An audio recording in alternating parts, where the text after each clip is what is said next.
पण सुधारित जातीचं बियाणं शिल्लक नाही तर तुम्हाला आणून देऊ कुठून म्या? पण बियाणं मिळालं नाही तर पेरणार काय आम्ही? यावर पेरणी नाही झाली तर उगवणार काय? अरे 8 दिवस झाला हाच तुमचा आम्हाला काय माहित काय चाललाय? आता तुम्हीच आमच्या समस्येचं निवारण करा सरपंच. हो पेरण्या जवळ आल्या तरी बी सुधारित जातीचं बियाणं मिळेना. आता ताण लागल्यावर इरकंताय. माग ग्राम बीजोत्पादन योजना गावात राबवा म्हणून समद्यांच्या कानी कपाळी ओरडलो तेव्हा समदे गुमान राहिले. वाईट चुकलंच.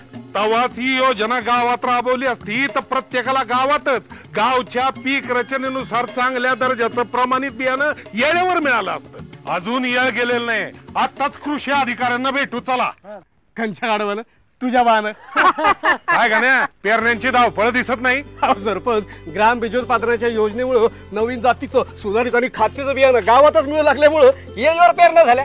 धरणा आरामात आराम आहे. हा बरं गाण्या आराम आहे काय.